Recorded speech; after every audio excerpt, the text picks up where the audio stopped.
Hello, welcome to Joy News Exclusive. My name is Stephen Enti. The National Health Insurance Scheme has been with us for the past 10 years. Since its inception in 2003, a lot has taken place. Improvements, criticisms and suggestions about the way forward. Tonight on Joy News Exclusive, we will be taking the NHIS and the NHIA apart and then figuring out the best way to make it work for the citizens of Ghana. We'll start our series by playing you a package documentary which was earlier played for Tarzan's Take here on Joy News. Stay with us.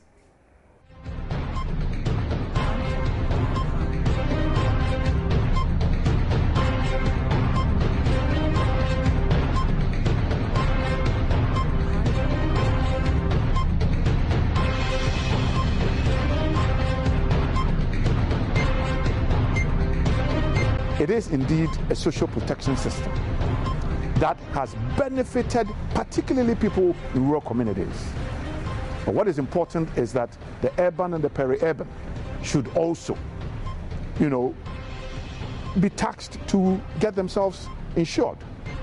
It is important that this thing lifts its agenda to make sure that access, this is both financial and geographical, gets sorted out.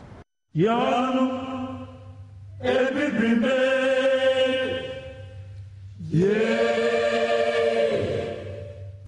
years ago, Ghana's Parliament passed the National Health Insurance Bill, Act 650, into law and paved the way for the abolishment of the cash and carry system in the public health sector.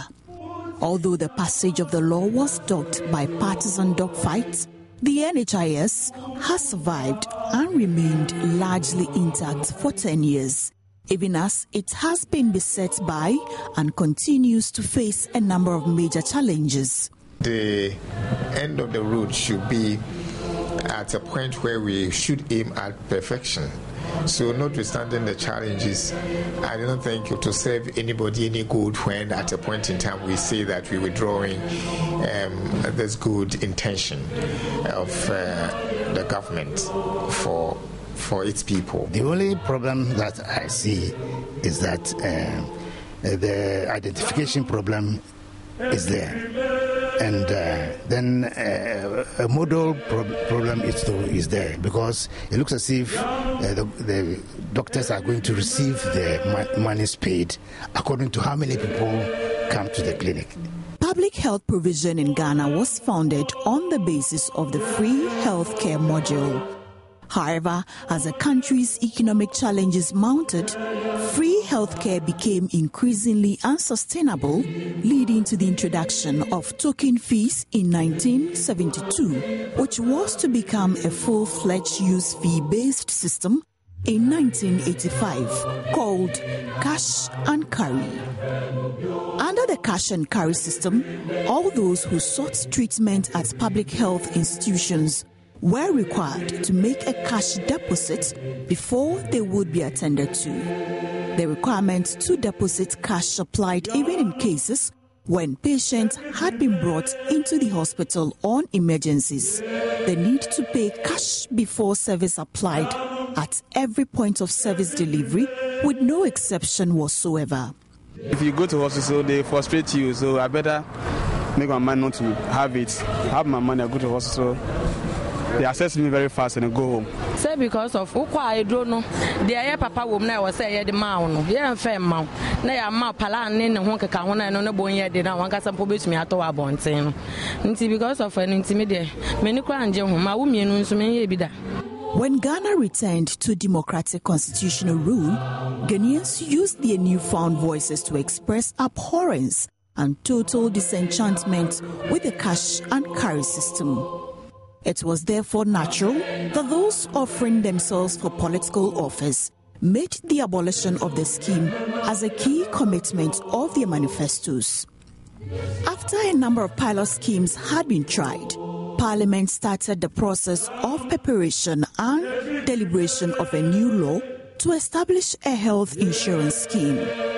This process culminated in the passage of Act 650 in 2003 although formal commencement of the scheme did not start till December 1994. In 2012, Parliament replaced the original National Health Insurance Scheme law with Act 852 to improve efficiency in the management of the scheme by removing administrative bottlenecks, reducing opportunities for corruption, facilitating more effective governance of the scheme, and providing the impetus for ongoing reforms.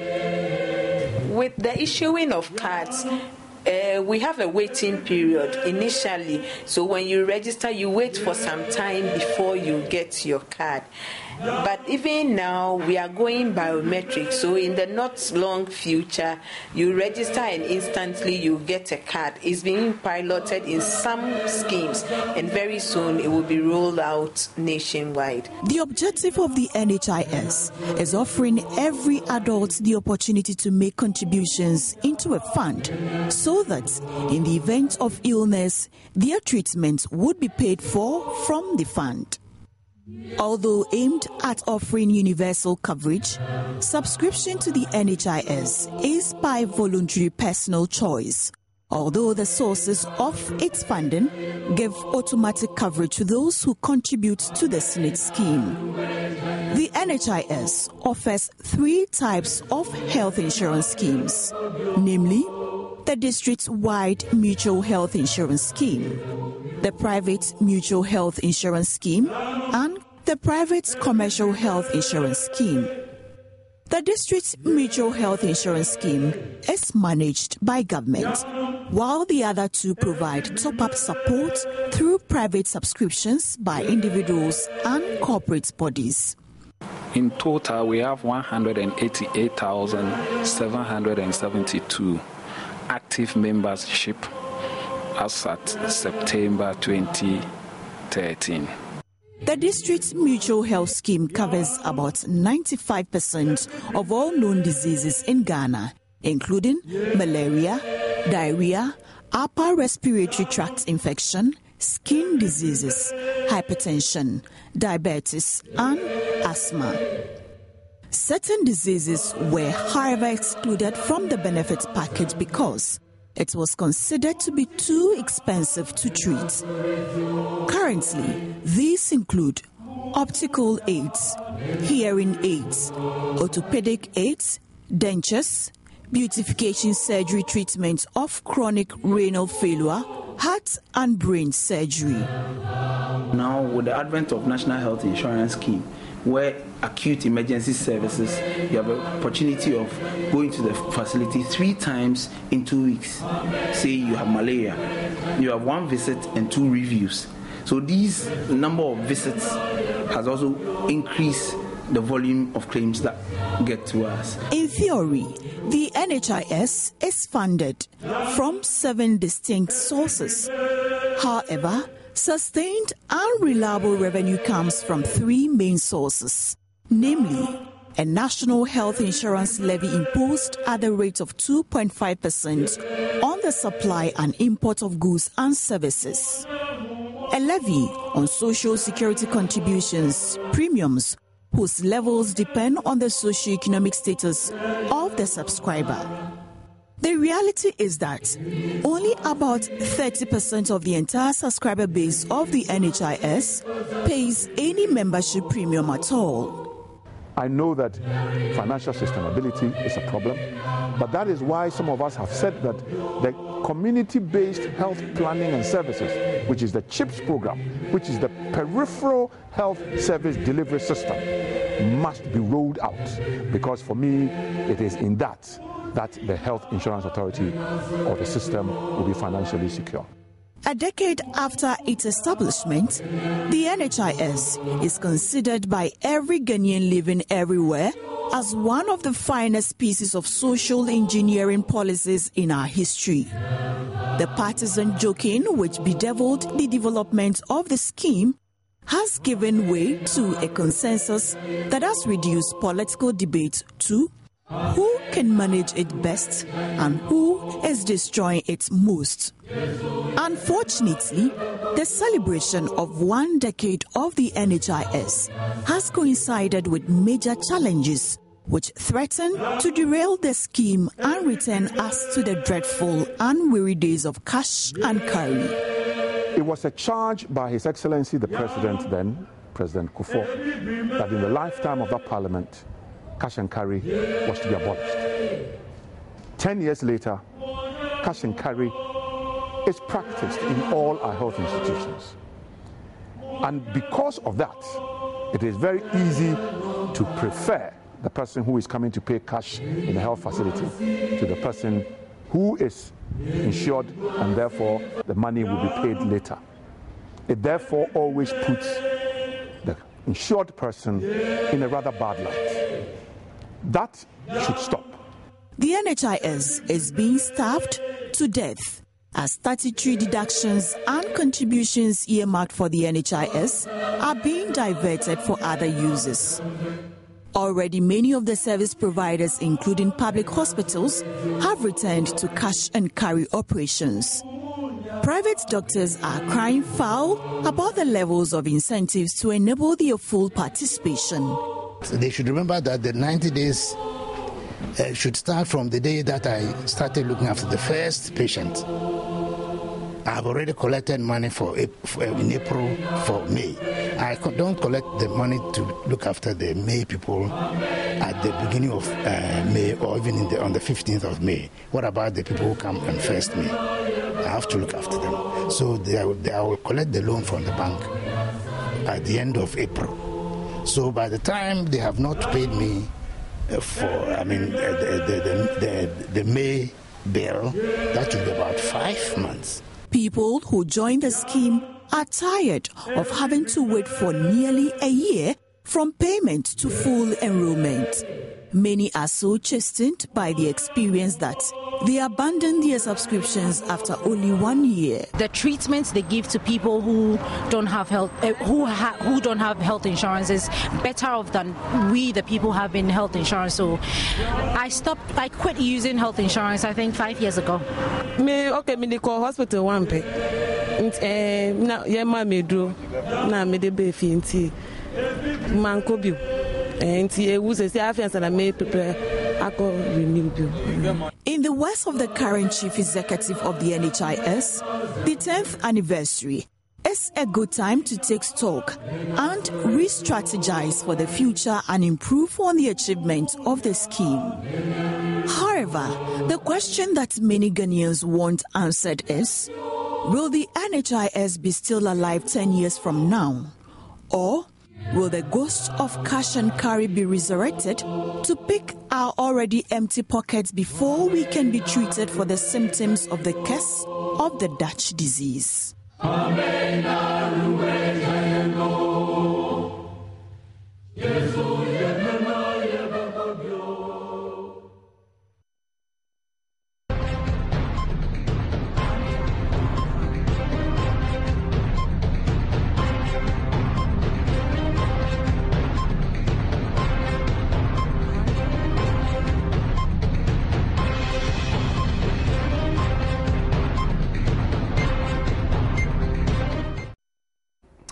Welcome back to Nhis Exclusive. My name is Stephen Anti, and today we're discussing the National Health Insurance Scheme and the National Health Insurance Authority. 10 years on, where do we go from here? And I have with me in the studio Anthony Gingong, who is the Director of Quality Assurance at the National Insurance Authority, National Health Insurance Authority. It's great to have you here, sir.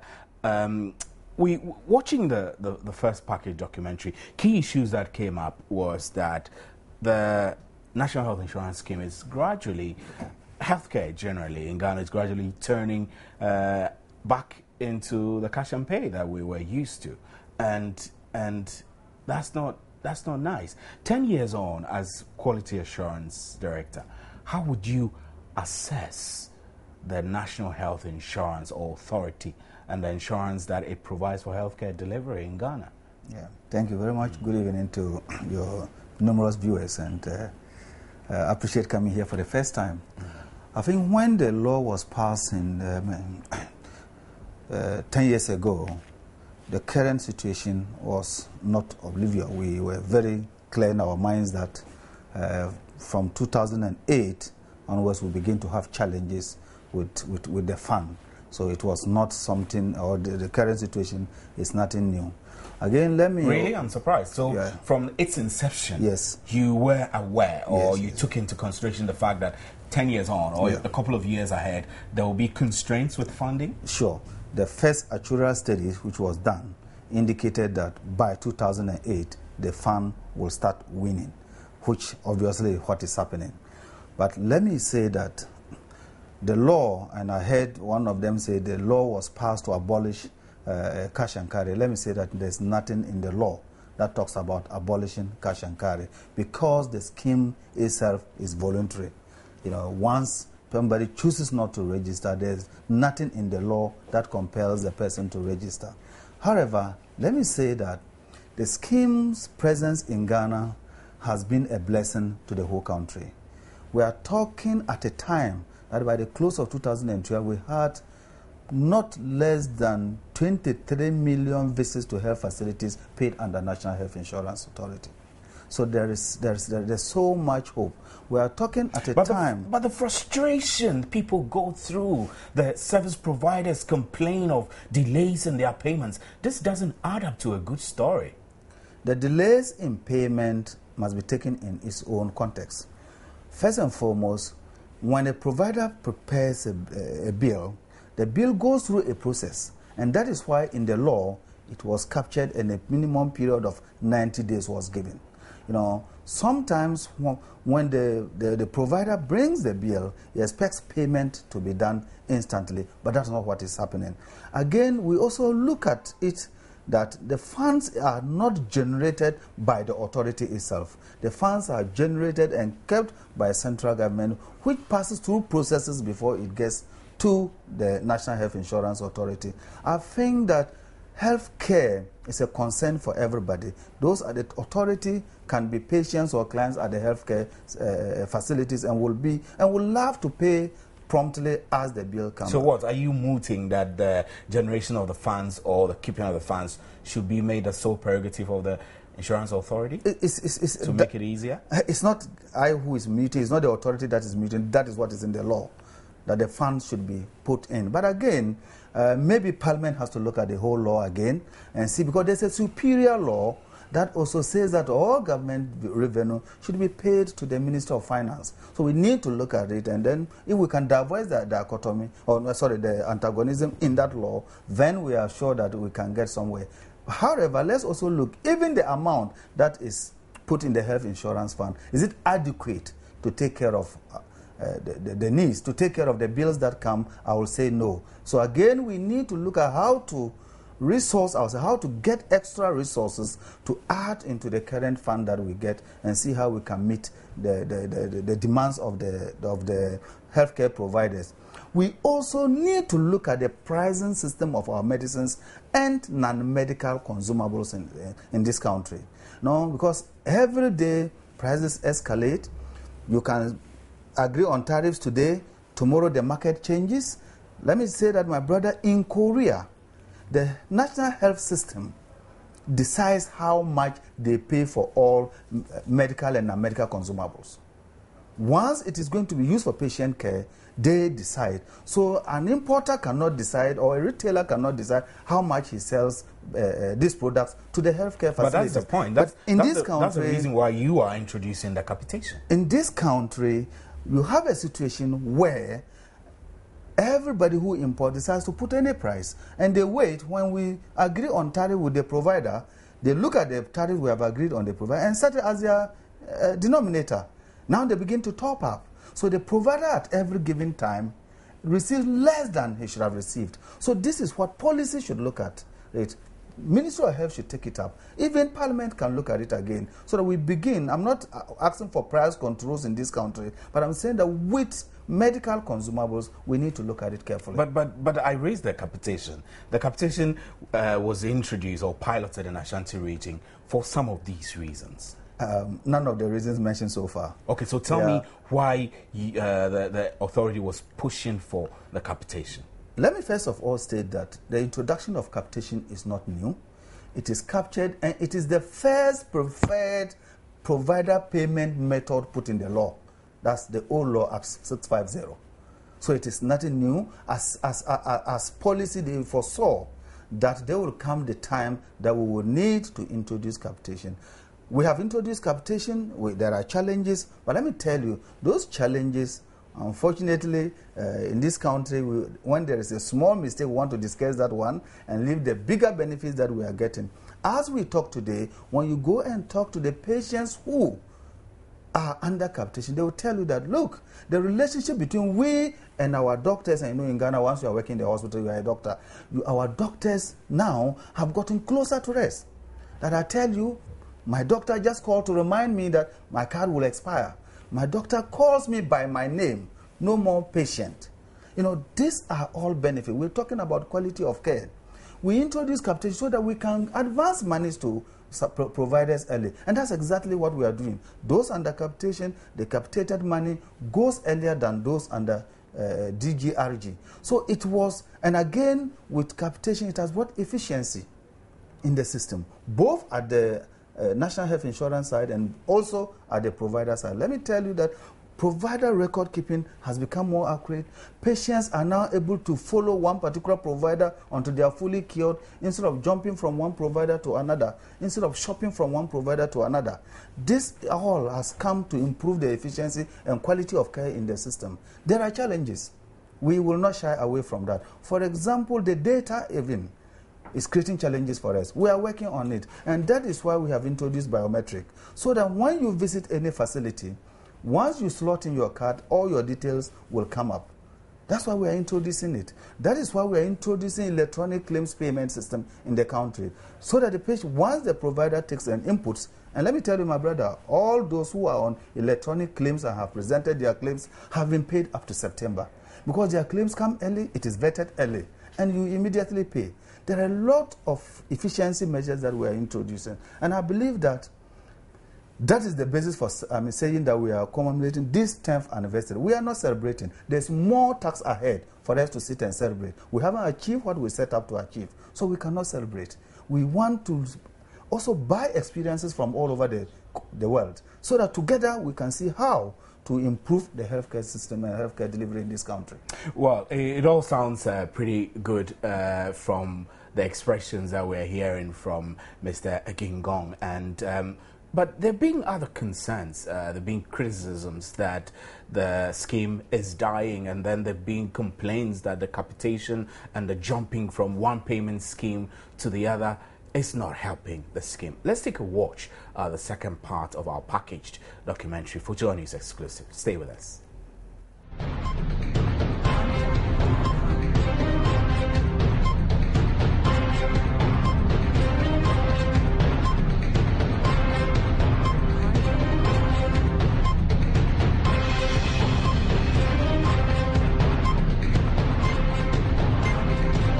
10 years since its establishment, the opposition MPP, under whose tenure the NHRA was set up, believes the scheme is dying.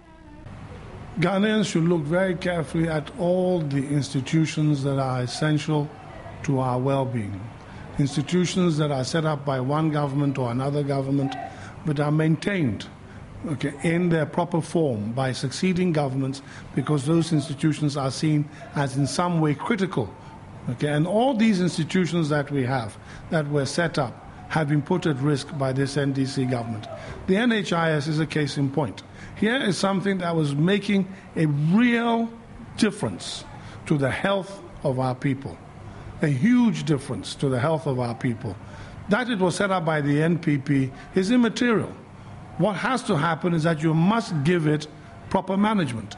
You can't come in and then politicize it and drag the management into your petty politics, and then end up a few years later and you find the whole scheme is under threat of closure. But that's not what the managers of the scheme think.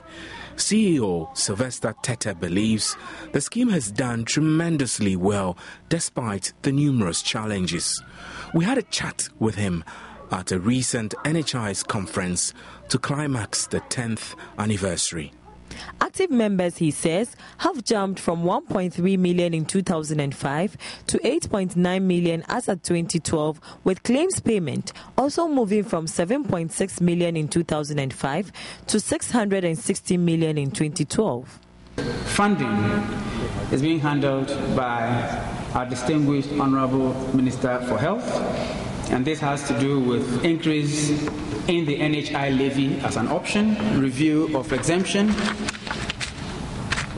on NHIL, looking at additional funds from the road fund, looking at levy on tobacco and alcoholic beverages, looking at 20% of communication tax assigned to health insurance, and also looking at levy from the petrochemical industry. He added the authority would also tackle the issue of blocking leakages in the insurance system, especially with the pharmaceutical pricing and supply chain, which accounts for about 50 to 53% of its claims payment. We want to have a radical shift from the current overburdened situation of high prices of pharmaceuticals and in some cases fake drugs, which also encourage repeat attendance, which increase utilization and all affect our costs. It's important that we look at it. World Bank Country Director for Ghana, Yusufa Crooks, recently said, and I quote, "A widely acknowledged challenge is how to accelerate enrollment beyond the current level of 38% of the total population and ensure the expanded inclusion of poorer and more vulnerable citizens while protecting the long-term financial sustainability of the scheme." The capitation, piloted in the Ashanti region, is one of three main payment systems under the NHIS, which seeks to replace the fee-for-service blamed for the rapid rise in cost and threatening the scheme's sustainability. Under capitation, providers are paid typically in advanced and predetermined fixed rates to provide a defined set of services for the individual enrolled for a fixed period of time.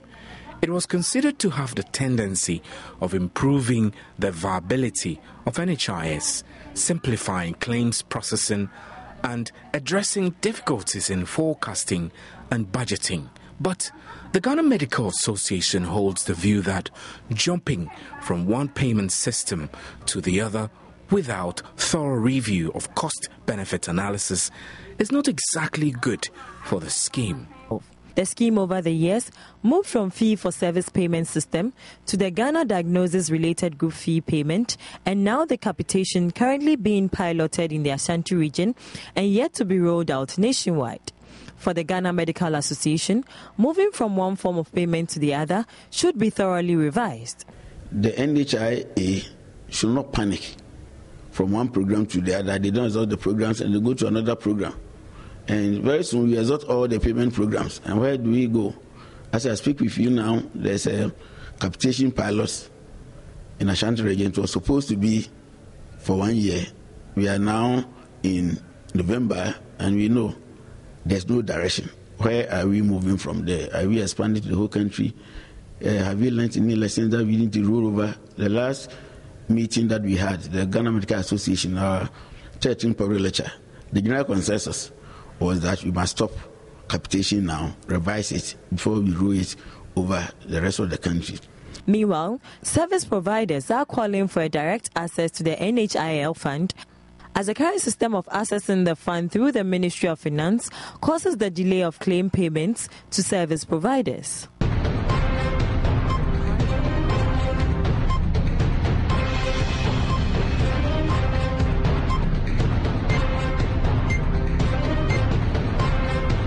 Let's see a snapshot of some of the recorded challenges of the scheme from the regions. First is a Rafiq Salam's report from Wa, followed by Nesta Kafui Ajuma's report. The National Health Insurance Scheme was established in 2003 as a pro-poor policy to provide equitable access to basic health care services. 10 years after implementation, officials of the scheme say it has largely overturned the cash and carry system that hindered access to health care. In Jarapa district, officials of the scheme, staff of the National Health Services and some beneficiaries marched through principal streets to mark 10 years of national health insurance. In the Jarapa Lamose district, for example, 56% of us have active cards. What I mean by that is that those who can just walk into the hospital and access care, or the health center and access care, in the two districts combined, Lamuse County and the Jarapa district, 56 of us at any one point in time can get into the hospital and access care. However, for the medical director of the Jarapa St. Joseph Hospital, Dr. Wuda Seme Richard, more consultation is needed before capitation of the scheme is implemented. We must consult broader than we have done before. Make sure that the consultation is at all levels. Key stakeholders understand their roles. In that case, if it is introduced, because everybody was part of its initiation, we will all have to see to it that it survives. I only hope that capitation does not become a flaw, does not see those challenges that we were seeing at Ashanti region. I should think that by now we would have learned lessons from the Ashanti region episode and make sure that we dot all our I's and cross all the T's, and make sure that once we start on a sound footing and make sure that it survives. The people were treated to a free medical checkup as part of the celebration. 45-year-old John Bavuba has benefited from the NHIS on 5 occasions. Rafiq Salam's report from Jarapa.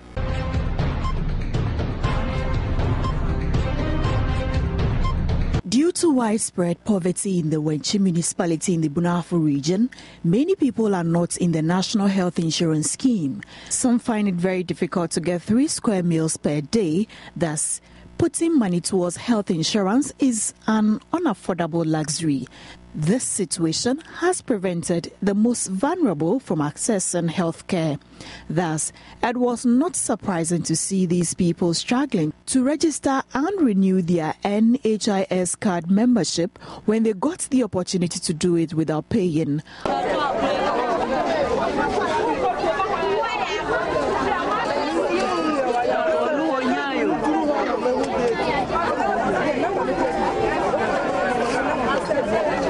Al-Haji PMC said he was moved by the tenets of Islam of giving to the needy.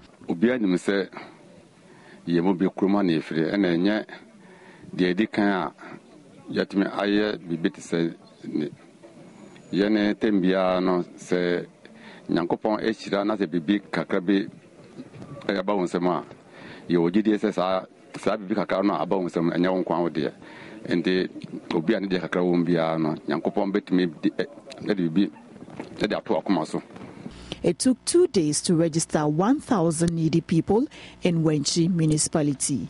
Nesta Kafui Ajumes reports for Joy News.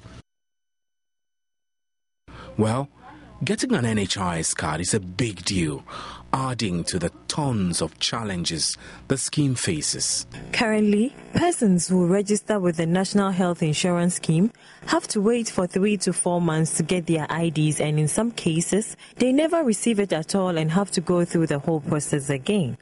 As one of the major challenges facing subscribers of the scheme, the NHIS says it would be issuing instant biometric identity cards to its subscribers, and a pilot study of the exercise would begin with a police service in November. We have a new arrangement that will be piloting by the end of November, where subscribers would register and receive their card instantly. The pilot will start with the police service, and because these are a homogeneous group, if there are challenges associated with it, we would be able to quickly address. But we're also looking at a situation where, whilst we're doing that, we also spread across the schemes and get all the schemes to also begin on a small scale. Speaking on some other challenges faced by the authority, the Chief Executive Officer mentioned that provider payment has been improved over 2009 performance, where huge payments were recorded.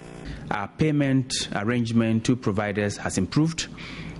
In 2009, we had a payment gap, an arrears arrangement or regime spanning between 7 to 12 months. As we speak today, we have reduced that drastically. Of course, a lot more can be done to reduce the gap. Unfortunately, as we speak today, we have paid providers up to the month of June. We are currently working on July, August payments, which we hope to effect in the next 2 to 3 weeks. The authority also says its reform initiatives such as Management Claims Center with the pilot exercise would further boost its delivery. We have set up the Claims Processing Center, which currently manages all the big ticket claims from all our teaching hospitals. We've set up a call center. The idea is to develop a platform where these challenges could be logged real time and where we could deploy a rapid response team to address the problems as they arise. He therefore called on all subscribers to use the call center to lodge their complaint. The law provides for not only a national or a social health insurance scheme, but also private health insurance schemes who would provide benefits over and above the basic package provided by the social health insurance scheme. And we're looking forward to reform our relationship and operations of private health insurance scheme. But essentially, we are encouraging private health insurance schemes to operate alongside the social health insurance scheme. He acknowledged that though the scheme is faced with some peculiar challenges, it is blazing the trail as far as social health insurance is concerned.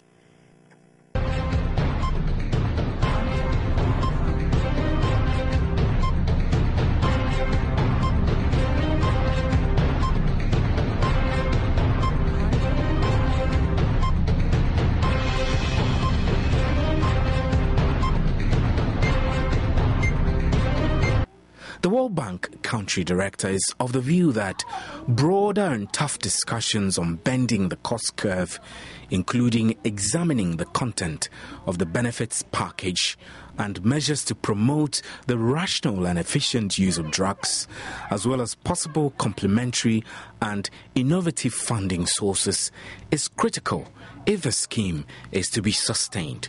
Joe News's Adelaide Arthur and Yafosu Ajemfi captured the issues of revision of the drug list in their reports on the NHIS journey so far. The revised NHIS medicines list, which took effect on 1st August this year, contains 548 drugs, which includes 3 medicines not on the previous list.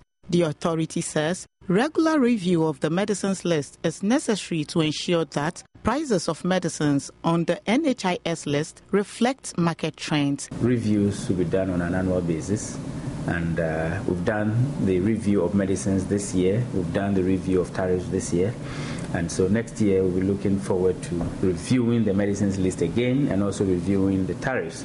We want to determine whether there are more efficacious medicines on the market that can replace the current ones, and of course we're also looking at cost effectiveness of these medicines. The scheme, which came into being exactly 10 years ago today, caters for about 9 million subscribers with more than 3,200 healthcare service providers. Sylvester Mensah tells Joy News interventions such as clinical audit, establishment of claims processing center, as well as a comprehensive claims verification regime have been initiated to effectively manage claims, which is a major challenge for the scheme. These interventions are also to ensure that subscribers receive quality services from healthcare providers.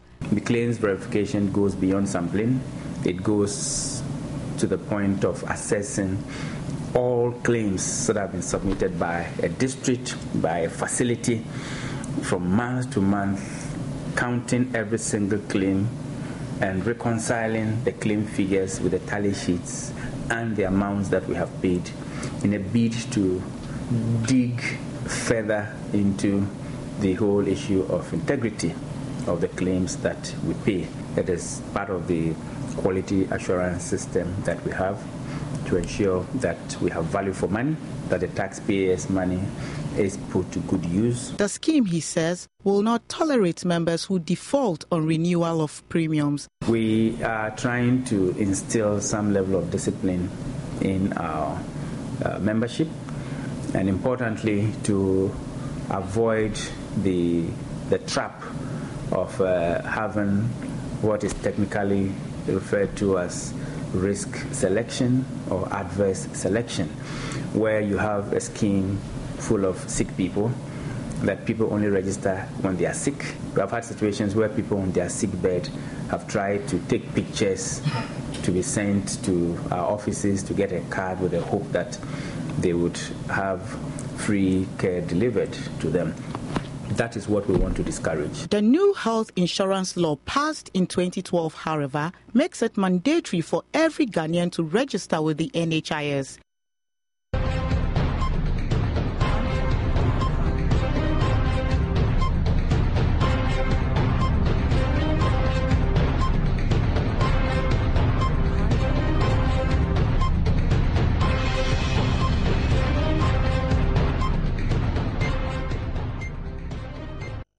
The NHIA is required by law to review the medicines list on the scheme once every year.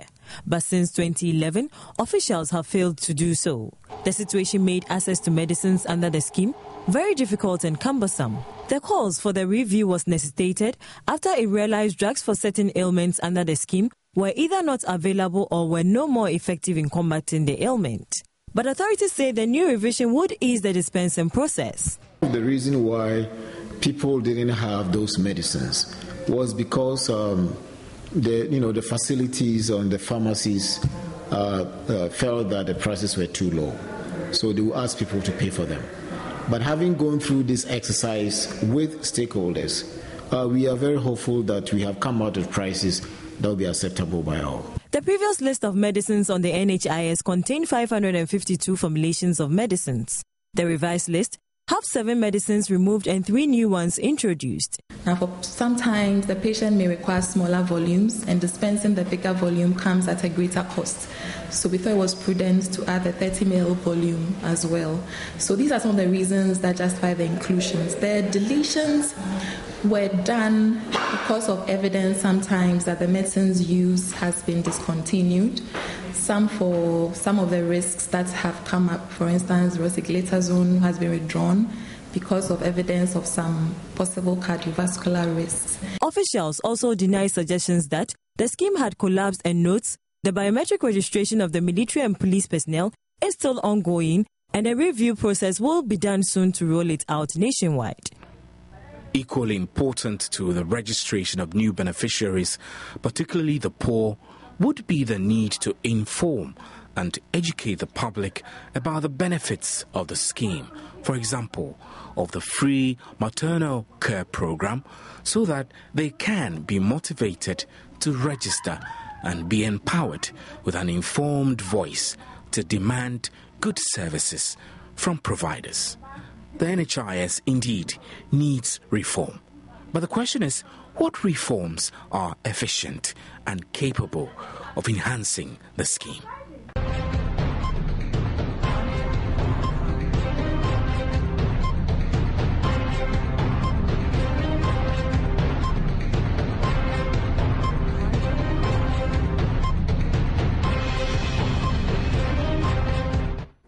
Welcome back. This is Joy News Exclusive. So, Mr. Kingong, let's talk about the one key question that I asked towards the end of the documentary. The NHI needs reform. Does it really need reform? What kind of reform is necessary to make it deliver better? Yeah, thank you very much. You know, it's a modern institution and it has to be dynamic. NHI will definitely not be static. For example, as we sit today, it's like the NHI is being overburdened.